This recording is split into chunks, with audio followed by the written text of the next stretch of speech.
No skateboarding on the sidewalk. Better in the street? Better in the street for the pedestrians on the sidewalk, yeah. Although in the street you have to be careful of the cars. Okay. There may even be restrictions on being in the street. Maybe so. Yeah, every town is different that I've come across. Yeah. San Francisco, we have some strict laws.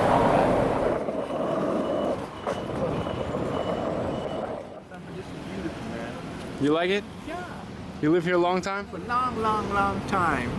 42 years. 42 years? Yeah, since I was 9. This is my favorite city. What do you like about it? I like honesty, gayness. It's a freaky city. That's right. All right, man. Have a good one. See you. Grew up here, right? Yeah, love this town. I think it's beautiful. I think it's a cool place where weird people used to come to. And I think there's just less weird people here now. I think San Francisco is just, in particular, a place where people aren't as open to each other. Getting right to the meat and potatoes. I used to come here because there were so many punk rock shows, you know? Now there's almost no real like hardcore scene here anymore. You know, those bands can't live and play here anymore, so they had to move somewhere else. So something about the character of the city has changed because I don't think people come here for the values that San Francisco used to embody. I think they come here now for good jobs, which you can't fault someone for doing. That's where their opportunity is, but it's just changed the place. It's not where I feel like I fit in as much anymore. I think that's what it is, ultimately. I just don't feel like I fit in anymore. Do you think a lot of people feel that way? Yeah, I do actually. I mean, you see people blocking Google buses in anger in the streets because I think people feel pushed out. To be honest, I just don't think they really have a case because we live in America in a free market system, so landlords can charge whatever they want for rent and they can do whatever they want. So if we all get priced out, you know, if we don't like that, maybe we should live in America, or maybe we just need to find a new place to go, a new city. What I always tell people who are complaining about San Francisco and complaining about the prices of rent and complaining about gentrification, I always tell them, like, you lost this battle 20 years ago. The war's over, like, you lost. And I hate to sound so pessimistic, but I think the deal's done, to be honest. 16th and Mission is still 16th and Mission. Go up one block. But One block. why- Valencia is to an urban setting what Tinder is to dating, right? It's like this artificial construct that makes you feel like you're doing the thing that you're not actually doing. The problem is it's such a good replacement. It's such a cheap, upscale fast food version of dining that you don't even realize that you're kind of getting fucked. You don't realize that you're just swallowing until like a year and a half later, and you're just like, wow, I'm just even more miserable and empty and lack real meaningful relationships. But I've been doing this thing for as long as I It's all Tinder, Uber, like Instagram, all that kind of stuff, and then suddenly the culture just becomes homogenous. And like, so how do you turn that back? You can't. It doesn't exist. Like, you can't go back. We are out here to show our support and solidarity for the righteous people of Ferguson, Missouri, who were out 10 days in a row. It's the same thing. So it's. And we support the fact that they didn't remain calm. I'm Rachel Church. I was raped at 16. We support. I was Let me raped at finish. 16 by the police. I just want to say, fuck the police. They got people of color fucked up here. They raped me underage. Can I take a police car? Can I keep them moving? Some friends of mine are holding a benefit for the people that have been arrested so far in Ferguson, holding it down for 10 days straight. All right. So come on out and They're all watching. raise money for them. That's right. No. Let me say it. They raped me underage. No. We hear you. Please, I'll tell you name. Officer Glitter and Tegan dates me off duty just to make a joke out of it because I'm a whore. I didn't know what else to do as a freckle-faced redheaded girl. You know we're all hungry. Well, I'm Spanish. I eat a certain way. I want Jimmy Dean sausage. I want hash browns, eggs over easy, and 100 home or we hold toast. Now. This place is death.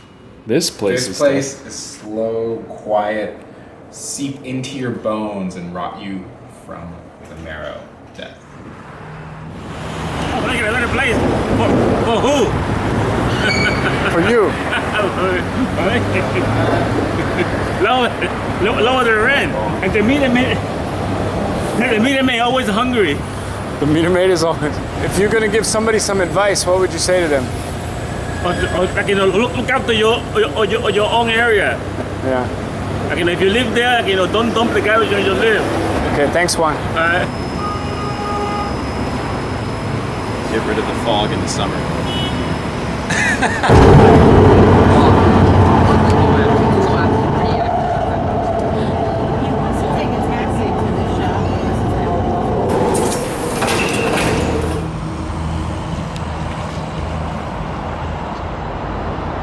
The sound is just as beautiful as their greens. Oh, you're doing a documentary. My name is Corbin, just in case I give some credits. I don't know, I'm waiting to see. I'm not indigenous to this land, but it was good to see Canadian geese. This is out from Michigan. Mm-hmm. What part of Michigan are you from? Detroit! Yeah, is Oakland a lot like Detroit? No, not exactly. It's different because it's open because there are no more houses and it's like woods and jungles and stuff. We have jackalopes and wildebeest. You never know what monster you may find around any corner, especially after dark. What would you do if you could do one thing to make Oakland a better place? What would you do? If I could do one thing, I would just make everybody get along, you know. Yeah. Because some of us have bad attitudes, you know, and it's like, you know, I don't know. I'm not prejudiced or anything like that. We're all human, you know, so just everybody get along, respect each other, you know. So basically, the reason everyone in the Bay Area is a complete fucking asshole, right? Like, just this, like, general sense of douchiness that exists now is because, like, throughout all of the United States, you take all these, like, socially awkward losers, right? Like, just, like, kind of booky, nerdy, like, just lame-ass people who then go and get, like, successful in the tech industry, right? And they're still socially awkward. They still don't know how to actually interact with any other human being that exists, right? And they come out here and they hide their awkwardness by being a just complete fucking standoff douche. I feel no direct responsibility to make the world better for anyone but myself. Well, wouldn't making it better for yourself make it better for the world collectively? I'm not so sure about that, right? Making it better for myself would be a selfish action. In the sense that my focus would be for my own improvement. So, unshackling myself from the requirements. Mm-hmm. Making money. I guess the question is, if you had all the money and didn't have to worry about money, then what? I would do nothing except read and exercise and write and make food for people I care about and travel on occasion. But my life would be selfish and boring to everyone else, right? It would be a super self-centered lifestyle. Like, I don't think anyone else would want that. So when you let me or Rob stay here at your house, is that a selfish thing you're doing? I think it's selfish. Like, would I let anyone here? Probably not.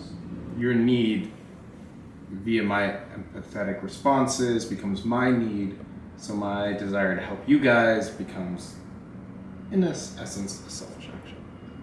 Anything you want to say to America? Any advice you want to give to the people? There's no point in giving people advice. No, people need your wisdom. So much wisdom. No, I mean, you can't give people advice to do stuff. They just have to, like, go out and hurt themselves and realize that the course of action that they're taking is not the right course of action. Sorry, I got a text message. I gotta check it.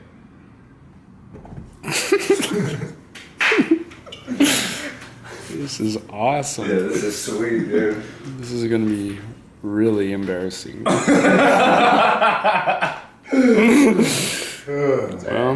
See, that's power, right? The power, like, power is the ability to just not care about the consequences of your actions. Where you going, Robbie? You smoking a cig? Yeah. You ever jumped out of an airplane? No, and I never will. Why not? Because I've had so many traumatizing events in my life, I don't need to feel the fear of what it's like if we're about to die if your parachute doesn't open. Hi, hello. Rob Zelian, aka SIC, Mr. Rob Zelian.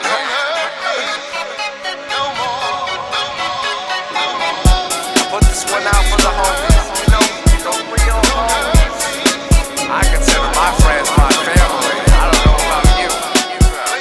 Yeah. I mean, this one's for the whole man. What's up? Do you ever make music? Yeah, I made music as recently as last week, but the hardship of the life I've developed for myself is taking over. And that's too bad, because if I wasn't in the situation, I'd be making a lot more music. If I would say something, I would sincerely tell my younger self to listen to all the opportunities people have presented you over the years, to take those opportunities and to run with them, and not to think you're some invincible kid that can do whatever he wants. And not to say that you can't do whatever you want, but I'm saying don't just take everything for granted, because that's what I did. And now look at me, I'm sleeping on this puppy right here. It's not so bad though, huh? It's not bad. It could be worse.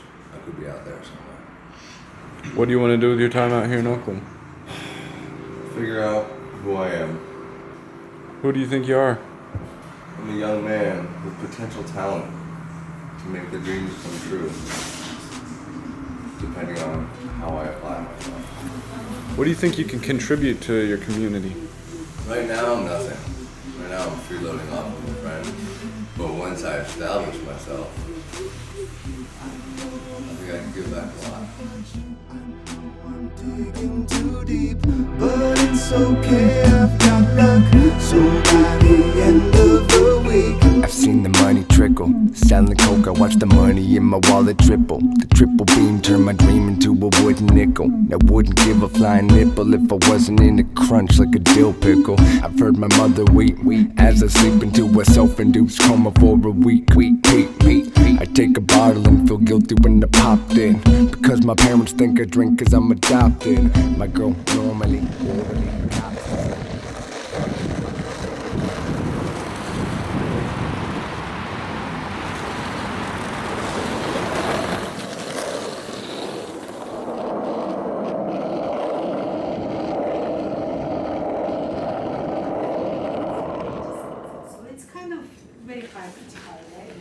So, but you have to qualify for this property.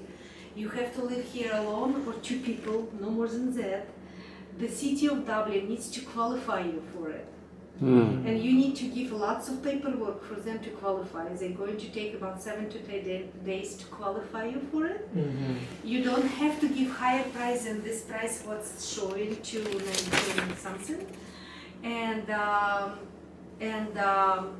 that's it. If everything good, then you're going to buy it.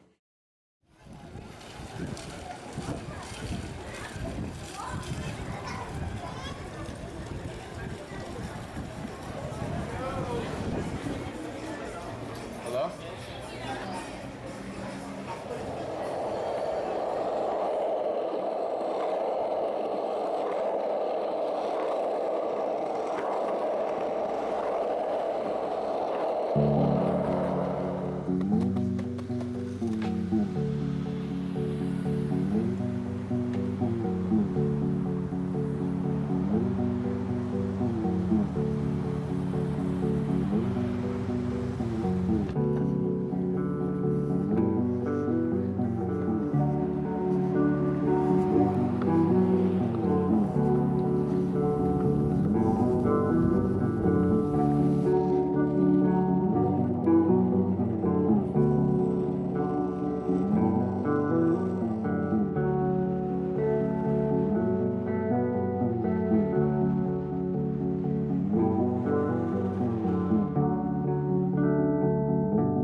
So you come out here and go swimming sometimes?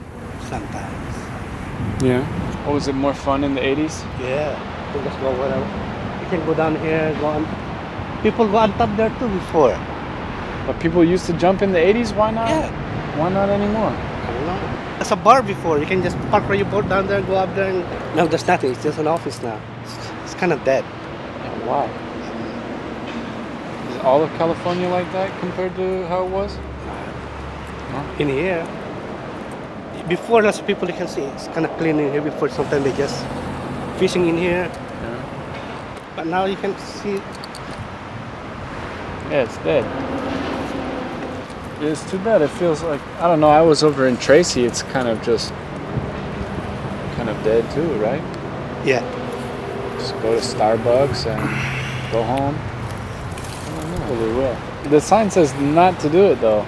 Oh, that's right. Dangerous currents. Oh. That's ridiculous. If you don't know how to swim. I know how to swim. If you know how to swim, no problem. Of course. Yeah, you know. Maybe that's the problem. People are just scared nowadays. Yeah. In the 80s, they weren't so afraid, huh? No. Because lots of kids in there, that tube. Yeah. Tubing, partying, jumping off the bridge. Yeah, but now? No, nothing is happening. I'm scared of height, so. You are? You? No, because you can go anywhere you want. I try. But I do get scared. Yeah? All the more reason to get up there, though. If you're scared. Yeah, I'm scared. Well, you gotta do it. Now there's just hardly anybody here. Yeah. Just wish I knew how to make it more alive. The state, you know? So what are we gonna do to make it fun? I don't know. I don't know either. Skateboard. To Yosemite. It's too far from me. You have a motorcycle? Bike?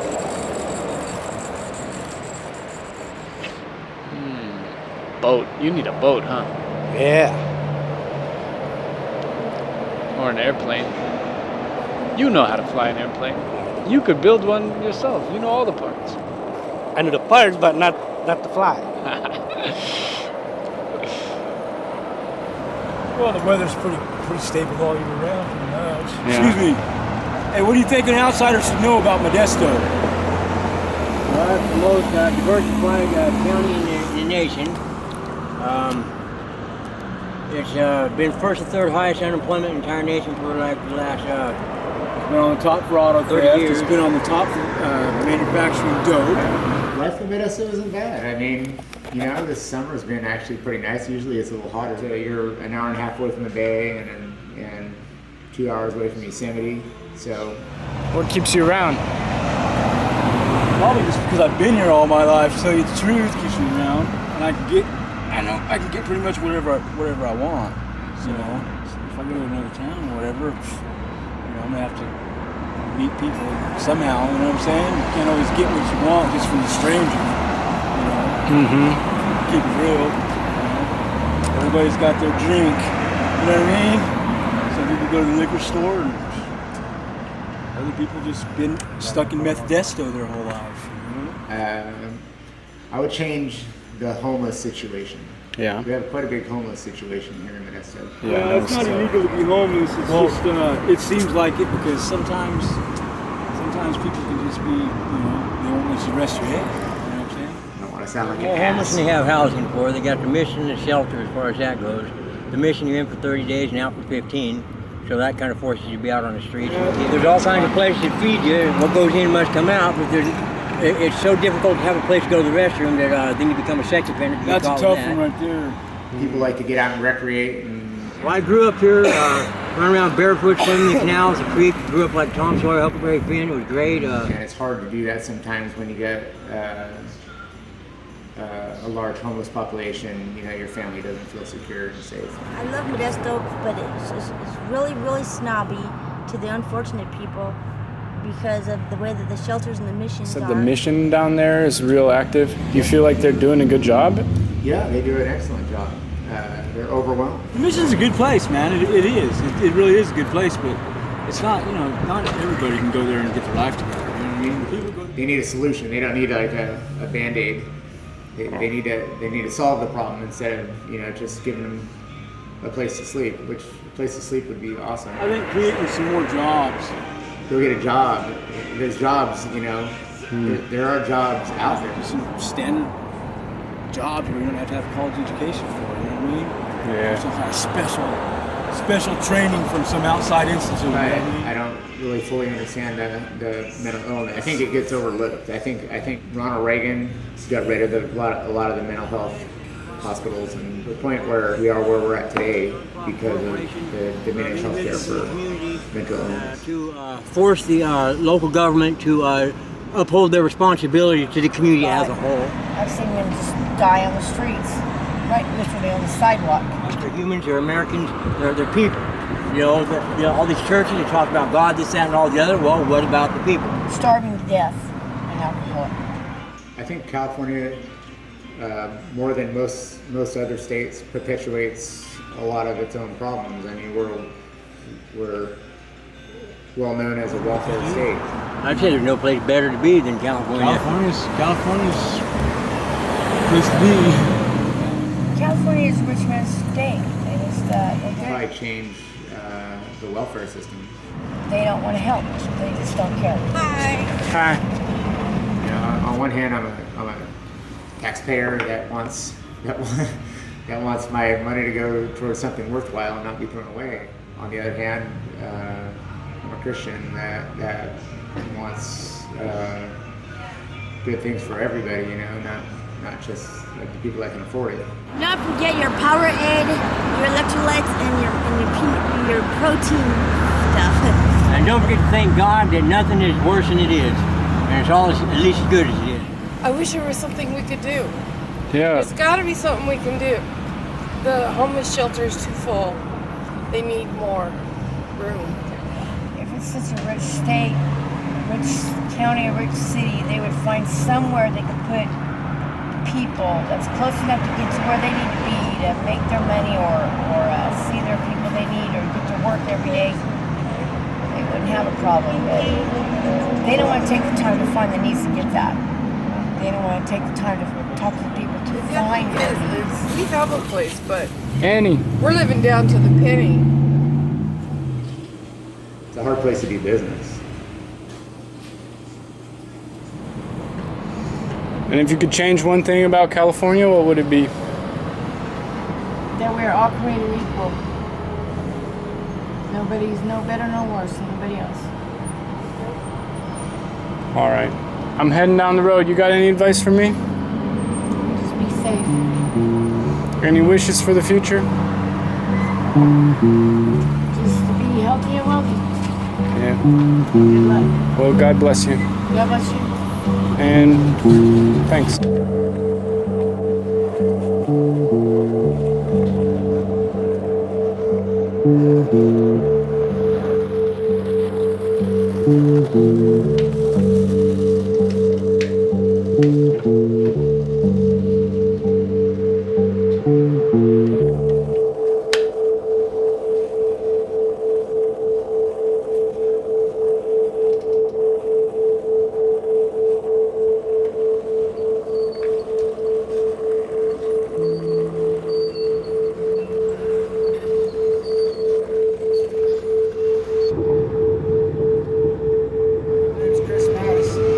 Madison, you live here all your life?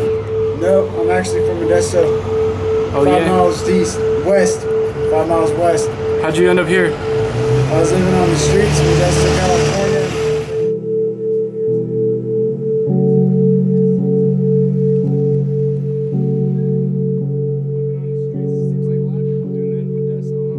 Yeah, tough times. That happens. What do you think they can do about it over there to make it better? Multiple of different kinds of things. What do you think?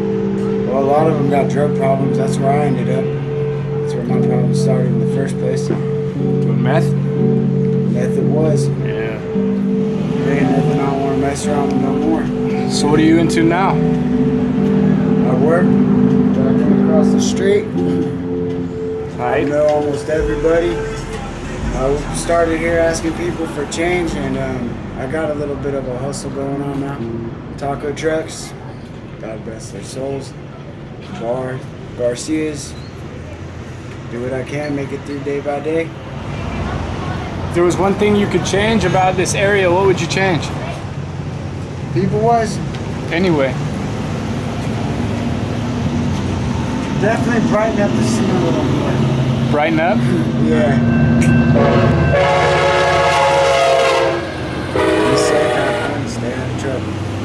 That's good advice, huh? Go for it and don't do it. Don't think about it, be about it.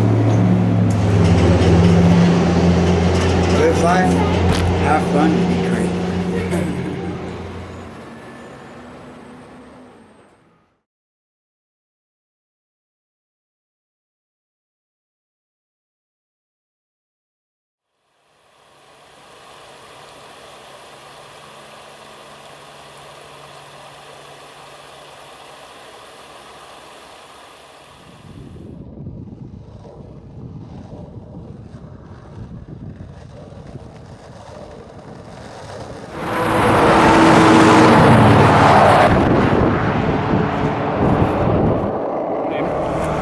Rob Wilkins. Where you live? I live in Greeley Hill, above Coulterville, California. And if you could change one thing about the area, what would it be? I'd find a way to get all the people who are on hard drugs off the drugs. Well, I'm a Christian, so I believe if they'd open their lives up to Jesus Christ, that He has the power to free them from the bondage there. Change happens where you're at. You can't change things on the other side of the world. You can move there, and then you're there, and you can work there, but we've got to commit to caring for people and helping other people who are right around us, and not stay holed up in our own little world, but reach out to other people. You know, even if it's just to say, hey brother, I'm human, you're human, we're here together, I care about you. I lead my family in a time of study every morning, and this morning we're reading the book of Proverbs. We're looking at the whole idea of wisdom and how there's a wisdom penetrates the whole of everything God created. We talk about what is that? What is wisdom? And what we came to is it's a pattern that is harmonious and whole and perfect, and it penetrates everything. Obviously, it's been disrupted in the world we live in. I'm not a New Ager. I don't believe that there's salvation in nature. I think you can see the mark of God's creative hand in nature, but nature is not perfect right now. Like I said, alluded to a moment ago, it's been disrupted.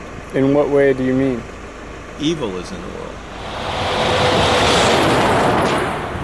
There's a balance that we ignore. You know, it used to be you didn't grow food for all the other countries of the world. And that's what we do in the Central Valley. That's a huge paradigm shift from the small farm that America had before the Depression, clear up into the 50s. You know, 90% of Americans lived on small farms. And that's why we could weather the Depression. Now we're in a position where if the financial system collapses, we can't weather it, because we've all become completely dependent on this capitalistic system where other people bring us everything we need. On the other hand, you know, is capitalism all bad? All of us enjoy a standard of living that we never would have had apart from capitalism. But even then, I think it's gone much to excess. Christian churches have not spoken out against rampant capitalism like they should have. You know, we failed to play a prophetic role, what I'd call a prophetic role. Churches should have been saying, hey, wait, God made this world, we're stewards of it. He didn't give man a ticket to abuse nature. He gave man stewardship over the natural world, but that was to be a wise stewardship. So there's all these kinds of issues that you have to wrestle with, and not easy solutions, but I think we can, you know, continue that quest for finding wiser ways. The only thing we're going through now is a drought. I wish we had more rain, but Yeah. that's the case all over.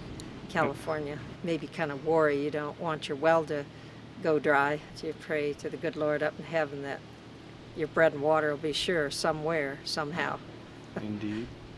Now, if you could give advice to somebody about how to make this world a better place, what do you think you'd tell them?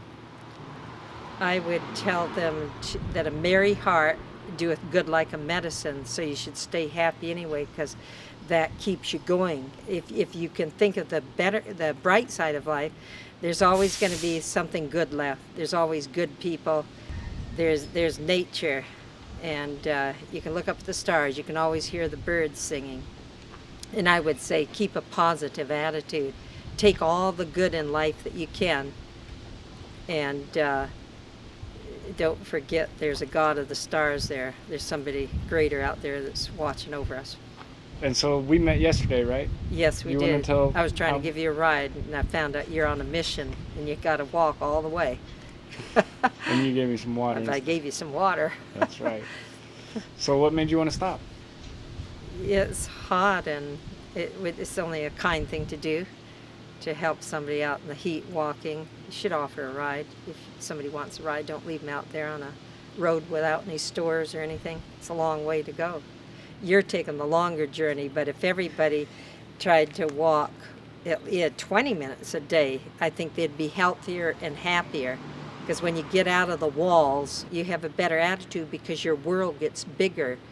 And I think it helps to make you a better person. And keep moving, because if you don't, you'll stop and you'll get stiff. I'm 63 years old, and I plan to keep going. What do you think would make people happy? To look at animals. I love you, cows. Thank you for all the food. Best thing about living up here, Yeah. the community. Yeah?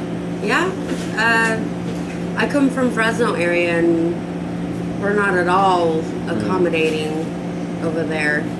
Up here, you know, as you know, pretty friendly. We'll take care of you if you're stranded up here. You know, I've given a few girls rides to Merced for nothing more than a thank you. So living up here has taught me to be more of a human. Yeah. Right, yeah? If there was something you could change about it, what would you do? Water. What about the water? Who want more of it. Yeah. That's pretty much the only thing I would change up here. More water? Yeah, more water. Other than that, this place is paradise. More water for swimming, you mean, or? For the everything, for the animals, for the lake, for the community, for swimming, having fun. You know, that's what brings everyone up here is the lake. Up here he is more. For more. He's thinking about what he's got to say to the people of America. Your wisdom in there too. Yeah, why not? Shadows somewhere in the corner. In the shadows. Well, let's hear what you got to say. 35 years worth of earning there. I don't just throw All right, that away. tell me. You're asking a miner to give away his gold? I'm not doing that. No. Okay. Well, what about advice you could give people as far as how to live better? Shoot, man, I don't know that I'm one to be asking advice for that. Well. I'm just trying to live. Yeah. Day to day is all I look at. Treat each man the same. Make sure your handshake means something. That's it. That's all that matters. If your handshake means something, then nothing else matters. We go back to basics when we hit poverty. We're headed towards a major depression. But it's a cycle we've been going through for years. We did it in 1920. We did it in 1940. It's the same dance. Yeah. We'll all be in large camps when we're done, singing music. Thanks, man. Have a good one. I got him. Walk down the road. She's a local too. No. Oh, come on, Jenny. Come on, Jenny. Let me ask you a couple. All right. All right.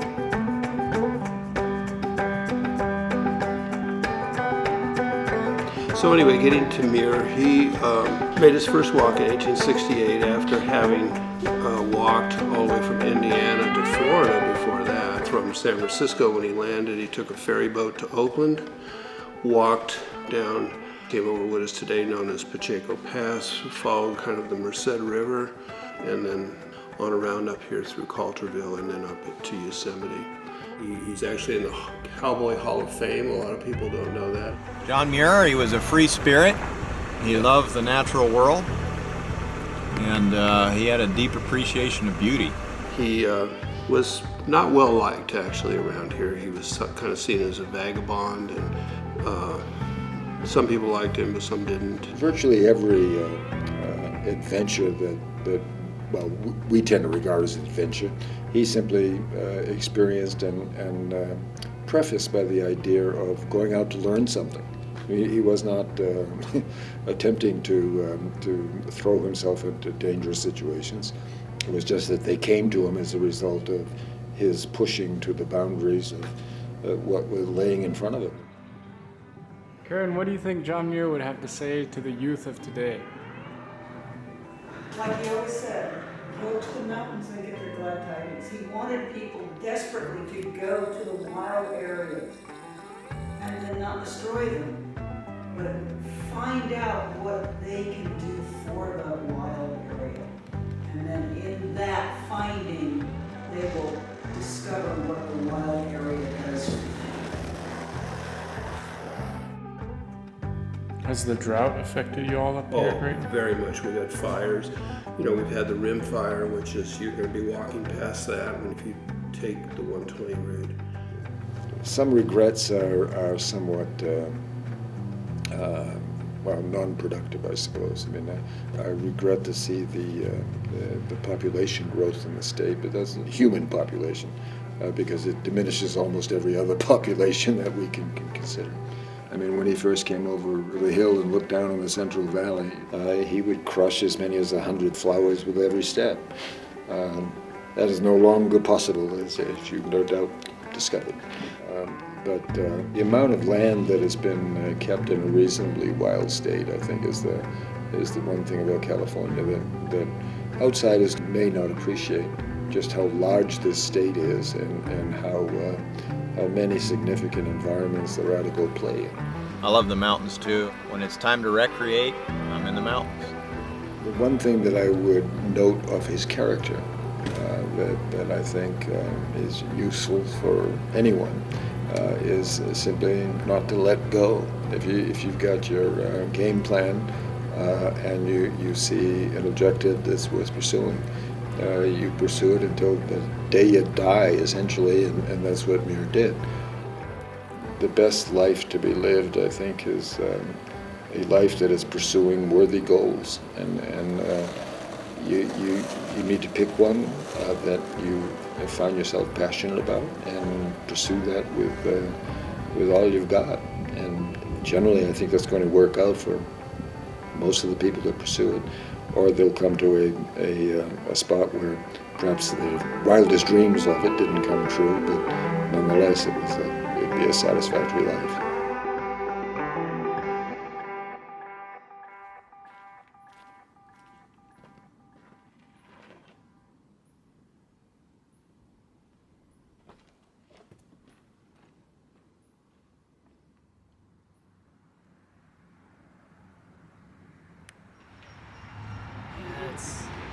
It's California, man. It's the land where dreams come true. Yeah. The land of what? I'm sorry? Where the dreams come true. Hopefully. Tell me what your dreams are. Get on the road, meet people. Yeah. Make life-changing experience. Still stuck in life. So far, you like it? Unbelievable. Fucking unbelievable. It changed my mind right now. Yeah. And to meet you guys, and even Burning Man was... Fuck, man, it was insane. Yeah. All the people there, the lights. It was like a parallel universe, a perfect universe where everyone, there's no hate, there's just love, and you share literally everything. Yeah. Even if it's your feelings, your stuff, your food, whatever. You know, to have that experience, but I'm like, I don't know, and it just came all together very smoothly. So what is the dream life, like on a farm, commune style? At Black Rock City. Just stay there? You think Burning Man and your experience there is going to change the way you approach life at home? It always has. I learned how to get closer to strangers. Who are you? Who am I? Explorer, entrepreneur. I don't know. I'm a cocktail waitress. Brooklyn, New York. I have a really expensive apartment with lots of cockroaches. Like, maybe it's culture versus nature. Like, that's the difference between East Coast and West Coast. Like, New York has all the museums and it has all the plays, and like my friends are going to see their friends play in the Egyptian room at the Met and stuff like that, and I'm like, am I missing out on that?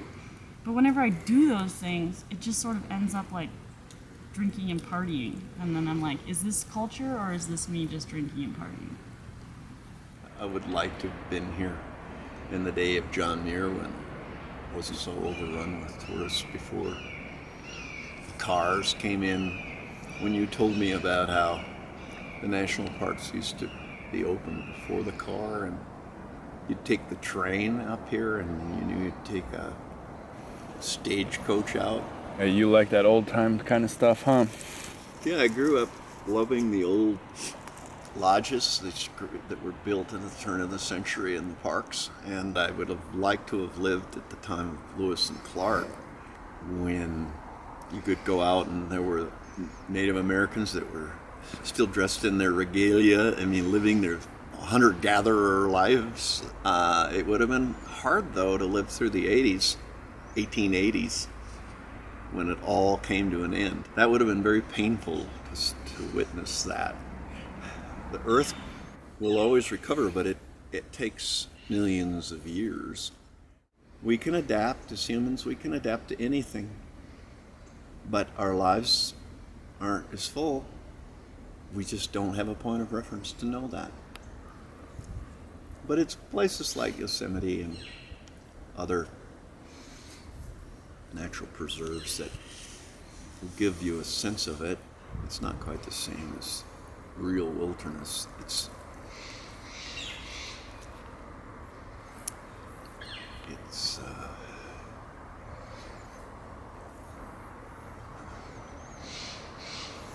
still pretty nice. Cool. Great, Dad. Thanks. That was really great. Anything else? Good luck climbing the face of Half Dome today.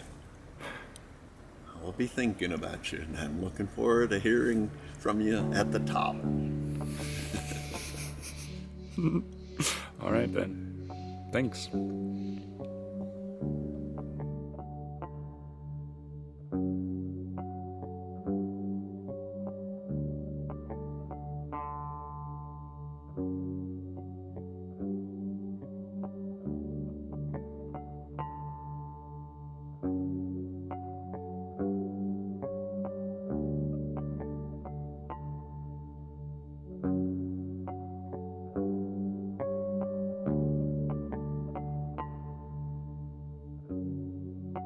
Haha. All right, Walker. What's it take to be a world-class climber? Some confidence. That's pretty much it. All right, I guess that's what gets you through every aspect of your life, huh? That's right. A little confidence gets you a long way. Just remember to breathe and keep going. All right.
Unfortunately, some guys just called down and said that they broke their foot. So maybe we're gonna have to stage a rescue here. How's our climb going so far? 7 hours in, 17 pitches up. Not bad. Not bad. Not bad.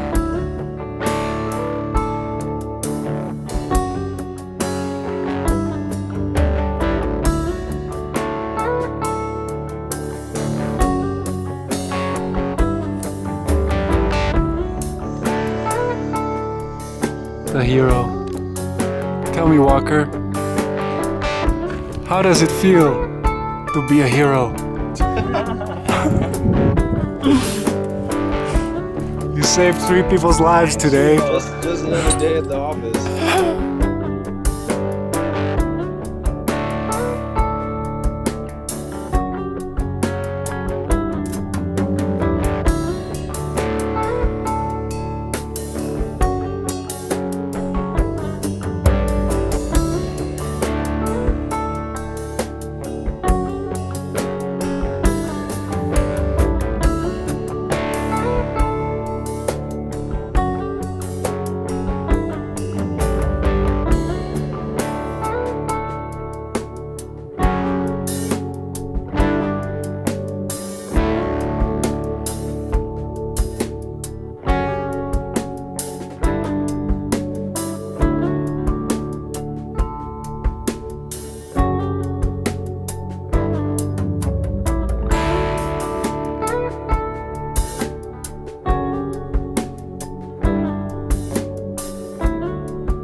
You think the pass is in between those two? Or do you think it's on the left side of the taller peak? I think it's between the two. There. Oh, okay. Dude, that's gonna be our first high elevation pass. Yeah. This looked like it was gonna be some barren landscape getting up here, but who would have thought all those surprise meadows were gonna be there? They were fucking perfect.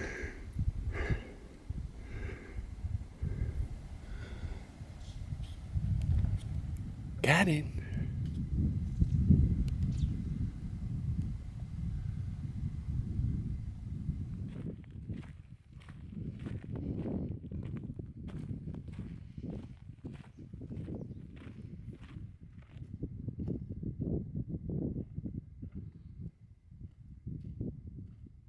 There's a lot of challenges on this trail. I find the people stuff the most unusual and interesting of all. If you want to do this trail, you got to pick up a backpack. You got to know where everything that is important, and everything is important, or you wouldn't bring it because it weighs something. That's just the beginning. That's all the important stuff, and I'm not even going to count that. Here's the 3 most important things. Attitude, most important. Patience, second important, because up here, it's hard to concentrate at 10,000 feet. I had to sew my boots. That's the worst day. Not hiking.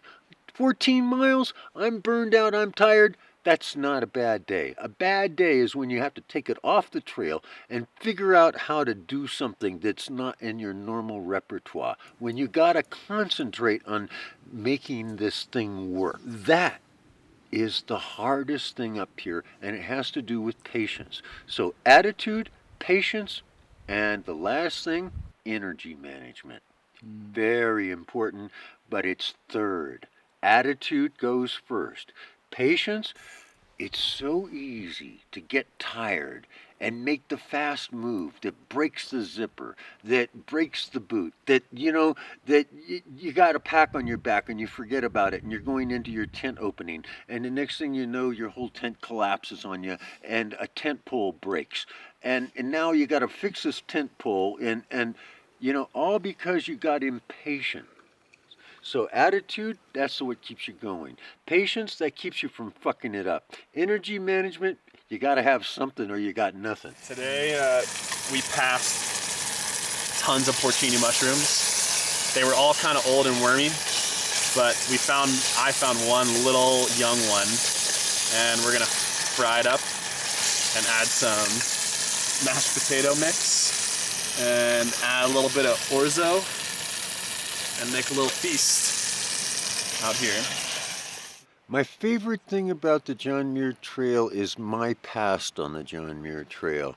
I have been so many places in the last 40 some odd years that whenever I use the John Muir Trail, I know places that are 4 to 8 miles off of the John Muir Trail that I went to 40 years ago, 30 years ago, 20 years ago. So I do them on this one. This is my third time through. It's just for show. It's not to win. It's not to place. It's just a show. It's a show everything of the beauty of your own life in the same setting is where it felt most personal. Now it feels personal but individual. Then it felt personal and shared with other people. As you get older, you lose people in your life, but the places stick around.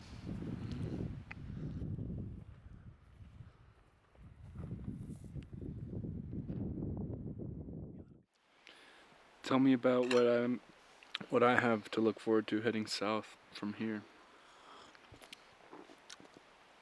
You'll forget the names of the past that you go across. You'll remember some. You'll probably remember the ones that you get stormed on and you get the worst experience of your life. You're cold, you're miserable, all of that. Those are the ones you're going to remember.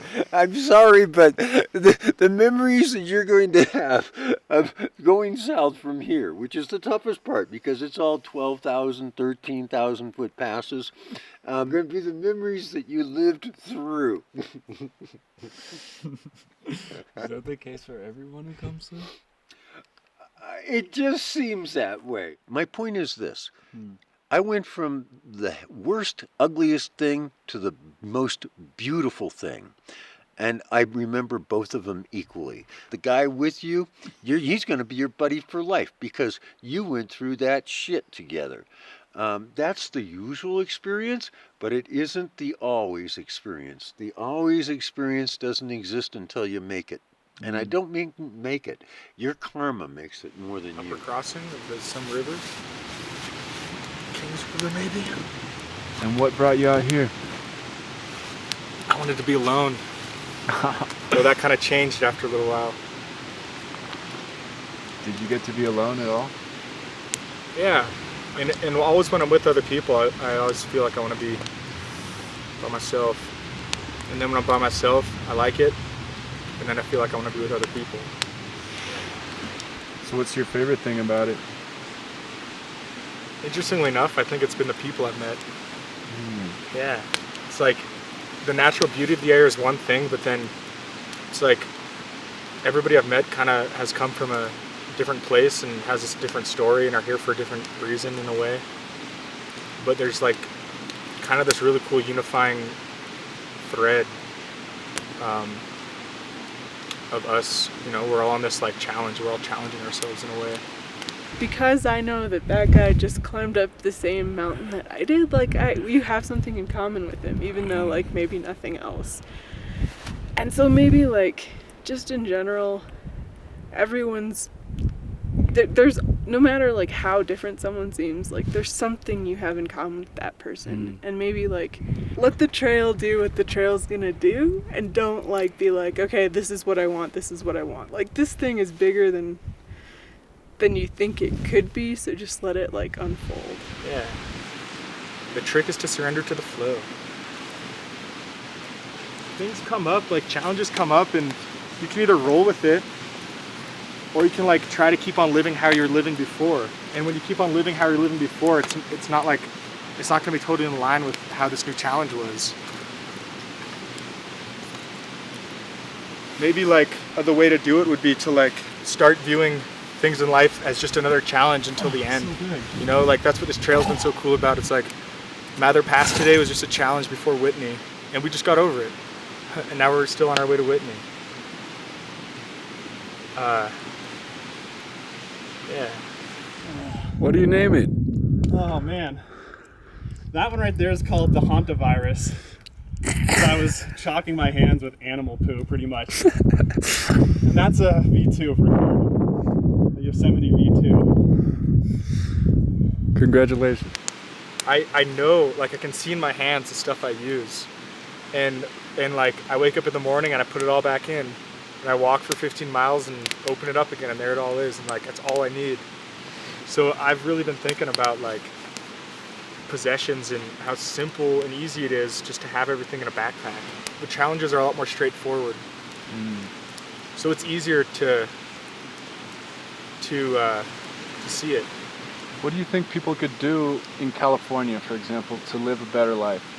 Well, immediately I think that if somebody knows where their water's coming from, if they know where it starts out from and how it gets to their tap and all the various man-made channels and dams that it has to go through to get to their tap, and like all of the like wildlife and natural scenery that has been blocked off by the dams and that sort of thing. I guess just be more conscious of where their water's coming from, and I guess more conscious in general of just like each other. But that's like more of a worldly thing. Sure. California is specifically to water, but yeah, let's talk worldly. yeah, sure. What do you think? Yeah, how do you think we could live better on a worldly scale?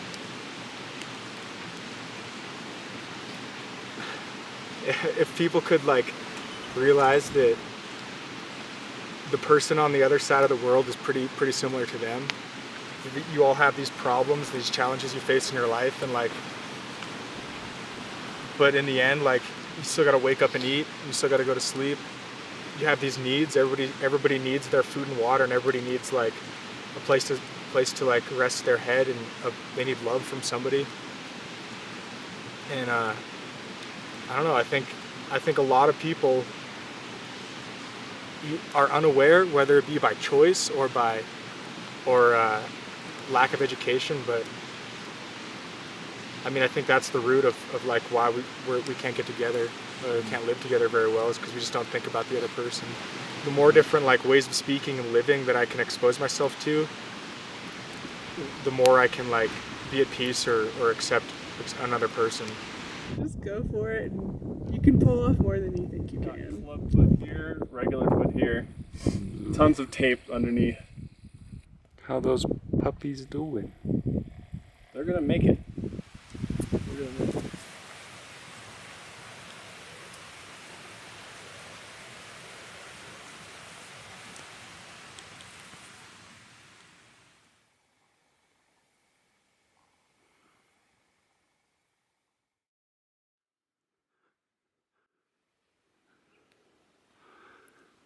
Hello.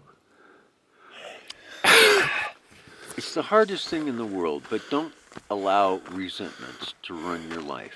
If you can just not harm people and not let resentments be what the driving force is in your life, you're going to be fine no matter where you go. But if you break into either one of those things, you're going to live a life badly, and it's going to come back and it's going to hurt you. And, you know, the other way you might be lonely or whatever, but you're not ugly. And so just live clean. Just live it clean. Anything else you want to say before I turn this off?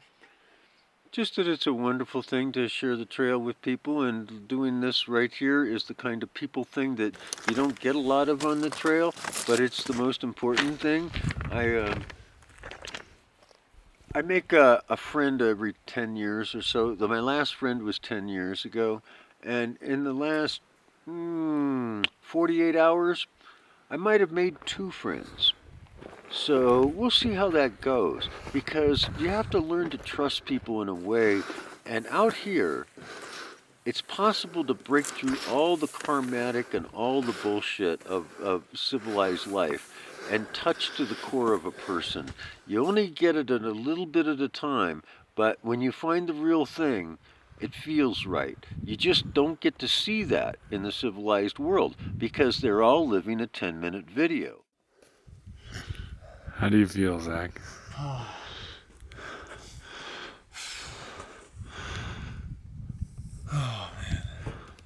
A little melancholy. Why melancholy? This trip just, in a blink, went by, man. Yeah. We living real good out here. But super stoked to be up here.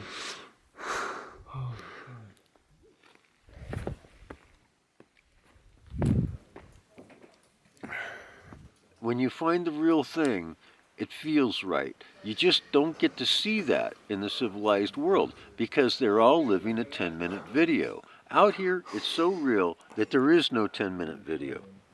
There's two realities, the trail and the other reality. And out here, the trail is your reality. Tomorrow, you're going to get up at 7:30, you're going to load up that pack, and you're going to step out on the trail.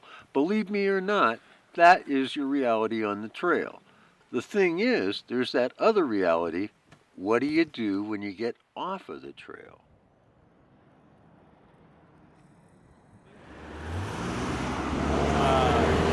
When my expectations kind of crumbled about how our trip was going to be, and I actually accepted the trip for what it was the best part. Which, in other words, I went out there thinking all this solitude is going to be out there, and it turns out there's lots of John Muir trail hikers. And so after spending a couple days trying to avoid people, I sort of realized that we had to embrace the social aspect.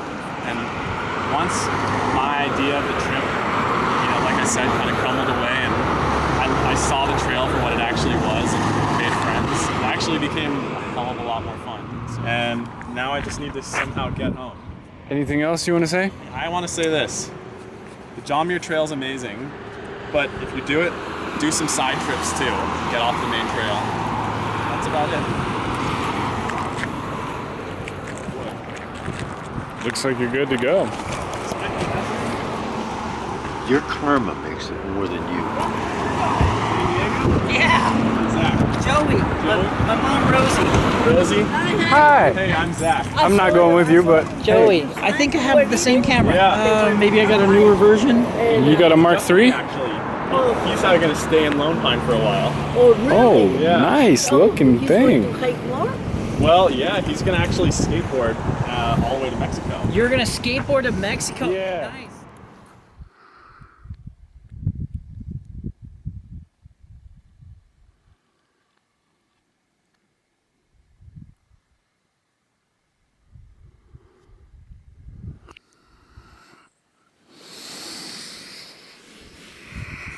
Get off the couch, stay active, That was probably the hardest thing for me, was the first 300 to 500 miles, going from on the couch for the last 10 years, being out of the military, to being on trail, walking all day, every day. And it's not like I could have quit, but that's not who I am. They call me Smokes because I smoke a lot of cigarettes, and it freaks people out watching me smoke cigarettes walking uphill. My wife was killed by a drunk driver, and I started the trail February 22nd, and yesterday was September 22nd, my 7th day anniversary, and I was up on top of Mount Whitney for the second time this year.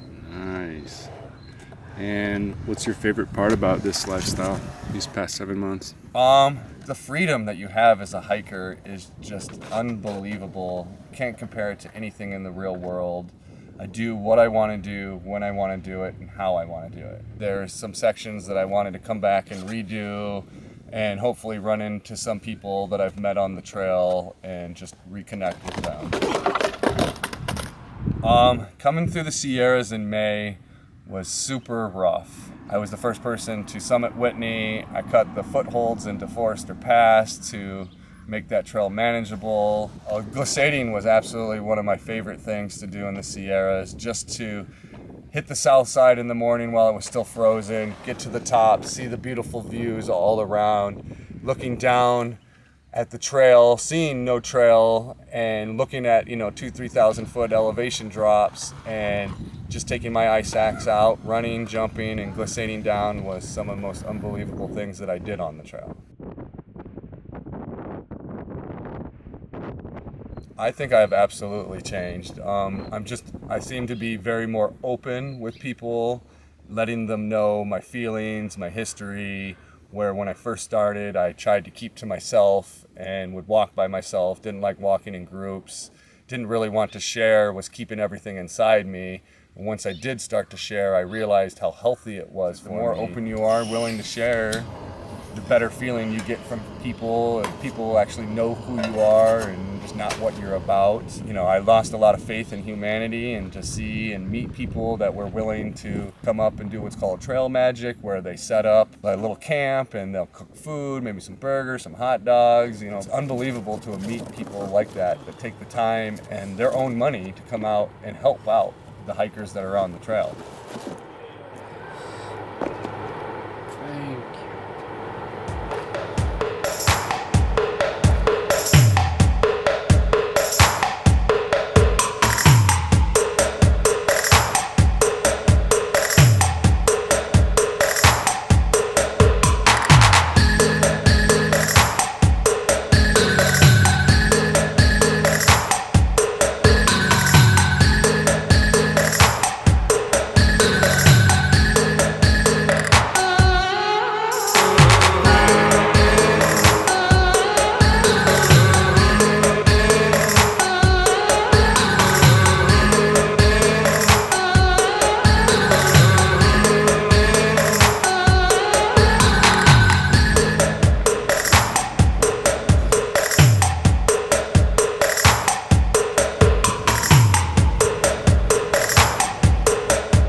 Let me tell you, this place is great because it's the middle of nowhere.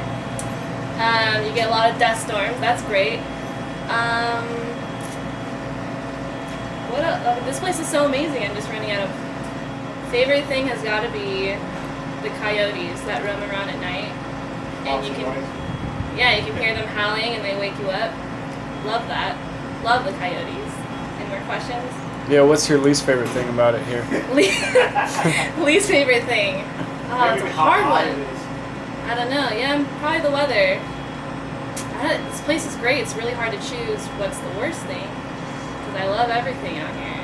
Okay. Well, if you're looking for a place to live, this is the place. Best place on earth. So, did you say you wanted to move to LA? Yeah, I'm planning to move to LA in June to pursue my acting career. And probably gonna hate it because, I mean, I hate good weather. I'd prefer it to be dry and 120. I would say, America, just do what you love and stop being unhappy all the time.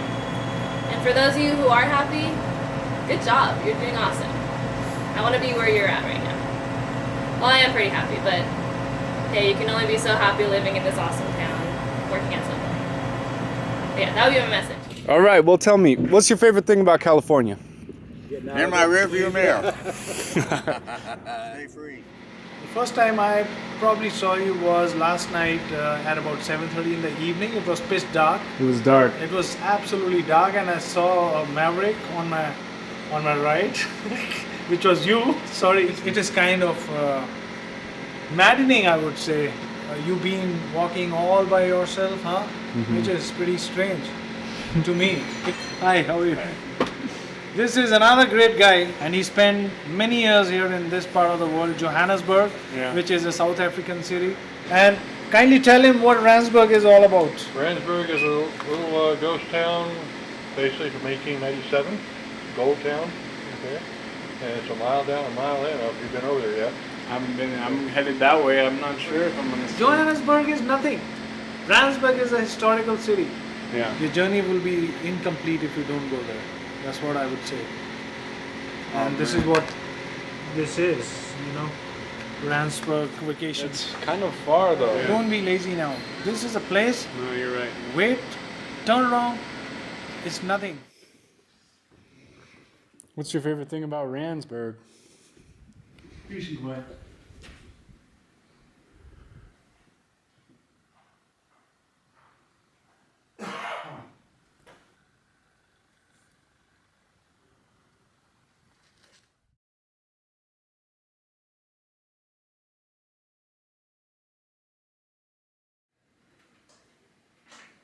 He's driving along and he looks off to the side and he sees this rabbit's pacing him. And he goes, wow, that's some rabbit. And he takes a closer look and he thinks, there's something wrong with that rabbit. Don't marry young.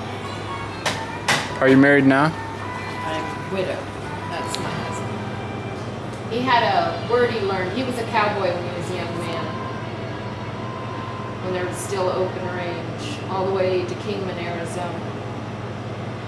And he learned from older cowboys about a word called spizzerinctum. And it comes from Kansas, Texas Panhandle area, Odessa. And it means get the job done. So you go, yeah, spizzerinctum. So when people don't have any spizzerinctum, they've got no get up and go.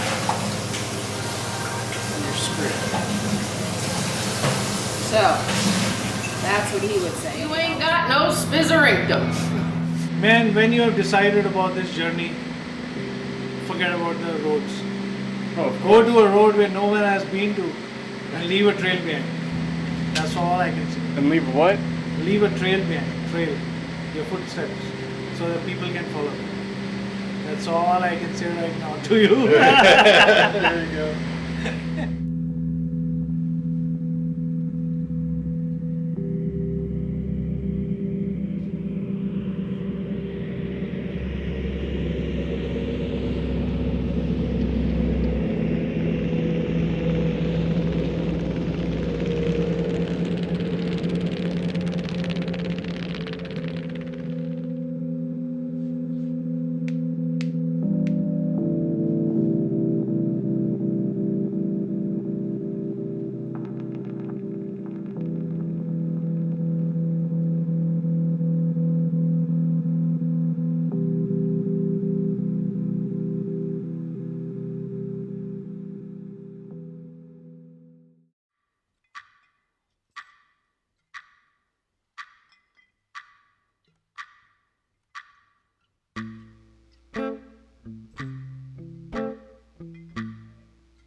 My name is Brian Michael Hopper, or Brian Mosique, and I study viruses, and one of the viruses I study is social viruses, and that's just the beginning of life. How can we live better in the United States? No viruses. Is this your bus? Nope. Oh, good. Okay. But I want you to give us your wisdoms on how we can live better in the United States. All right. The first stuff is that we're suffering from chemicals in our brains due to viruses. You won't believe it, but I'll explain the reason why. The electrochemistry of the brain is compromised by viruses that we haven't documented. Viruses are a consciousness, not like us. If there was none of us, they wouldn't be alive. They feed off of us and they alter our minds. How can you eliminate a virus? By light. It'll kill Ebola in 10,000th of a nanosecond, and it doesn't harm anything. We could have Star Wars and World War III using light, wherever the light hit differently. People wouldn't argue. There's a lot of people that don't feel good. When they don't feel good, they can cause a war. Remember, Helen of Troy launched 1,000 ships. One Ebola virus can kill all Africa and the United States. All we need is light. All I can say, America, is unite against one common foe. Reagan once said that if we could create a war with aliens from outer space, we could unite the world. We already have the aliens. They're viruses. And if you're able to kill all viruses, after 30 years, everybody would feel great. No cool. You guys would never have one down in your lifetime. You'd always feel great. Isn't that worth a war? But not against man, against aliens, like Reagan said. And let's do it today. Go to the world. Tell the world, aliens are here. Reagan's right to unite the world against aliens. We don't belong in space. We have them. We'll bring them to other places. What's your advice to the youth of today? Don't get mad. Stay cool. You know what I say? When you want to have a good day, somebody gives you a bad time, don't go hooray and hit them. Listen to it all. Be cool. Chill. Just go your way. Don't feel sorry for yourself. You feel sorry for yourself, you'll do something stupid. Don't rape. Don't get involved in sex until you know what you're doing. If you want to be a happy relationship, don't marry for lust. Marry for the whole being of your body, every cell in your body. And then, if you guys ever really understand what I'm trying to say, social disease is just like a virus. It decays your society, makes you vulnerable for other countries. You're not united. You won't fight, you'll fight each other. All is at stake in the world today. Ebola will be here before New Year's. Oh, it already is, I'm sorry. I was telling everybody Ebola was going to be here before Christmas, but it's in Texas now. They say it'll never go away. It will if you use light, quarantine, separate, and it's so easy to get rid of. It won't be there if you know how to do it. And don't kill all the animals of the world. They're going to unite against you.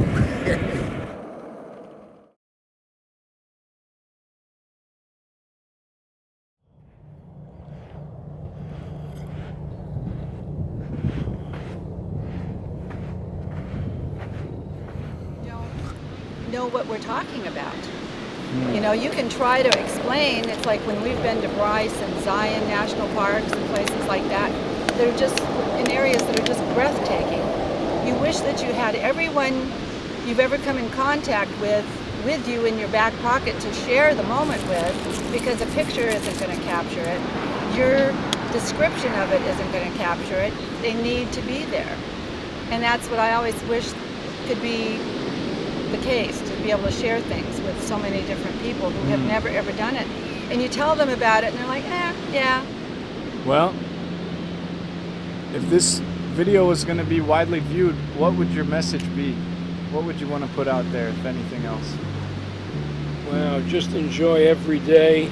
And love.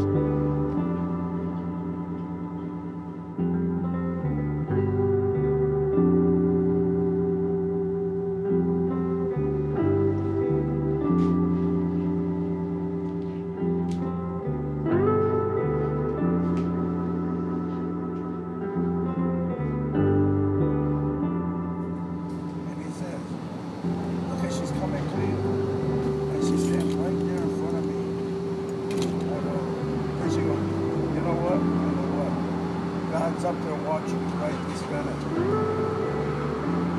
And John freaked out. Oh, she sat right there about 5 feet away with her. He said, she looked like an angel. And then I started crying because I knew who the Lord was.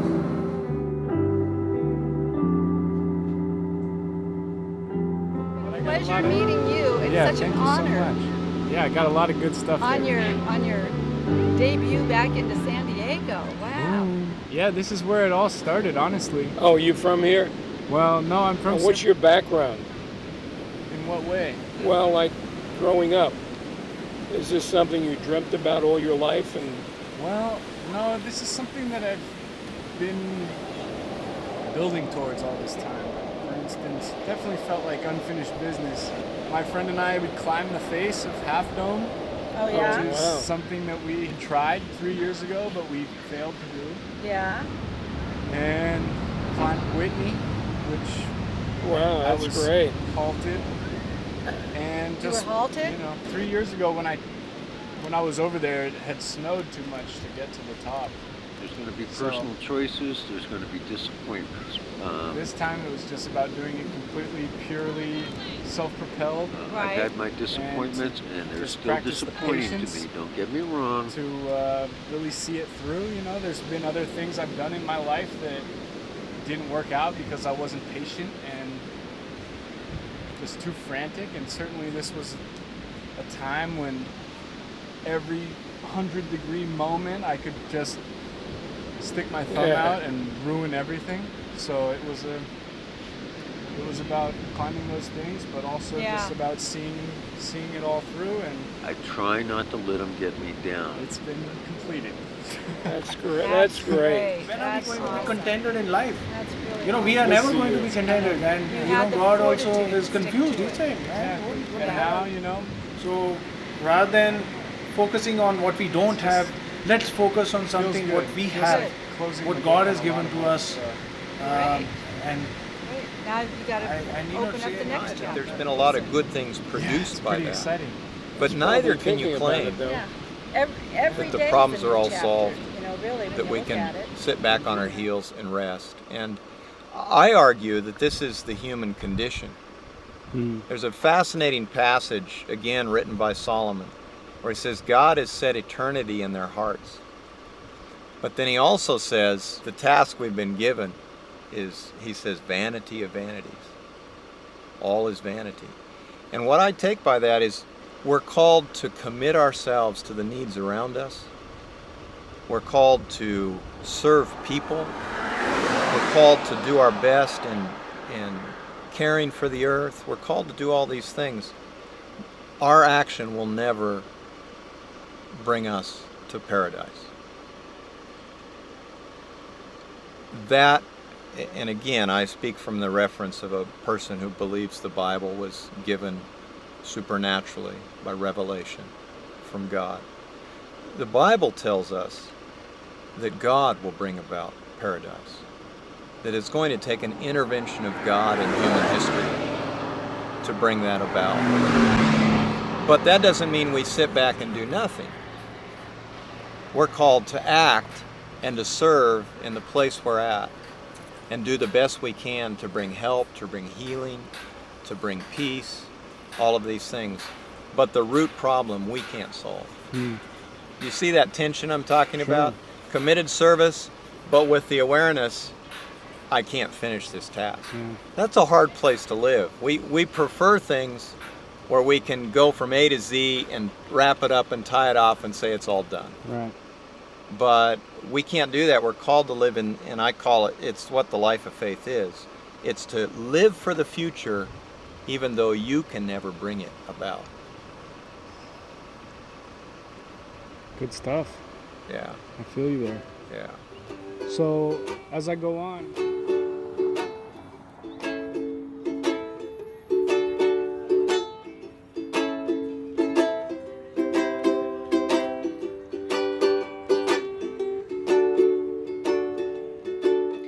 Well, he came to me in the mountains. We soaked in an open spring.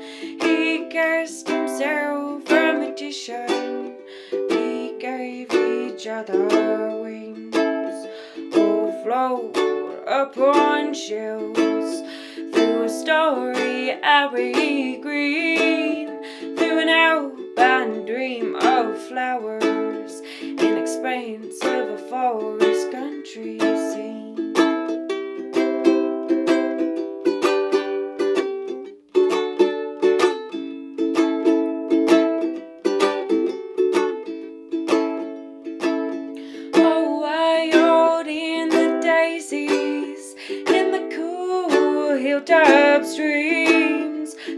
vast are your eyes, especially the space between. Oh, lay me down against a tree among the very wide, and lay me atop your body, and all is as it should.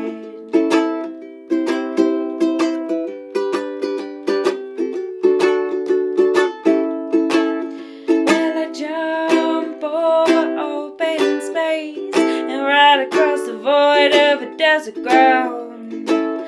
I would leap into icy waters, for it is with you I'm found. We love in the chaos and that mystery abound. We love in the mundane and the nothingness of sound. Extraordinary in the ordinary, perfection in the still. So lay me down again and again, and let the wind move as it will.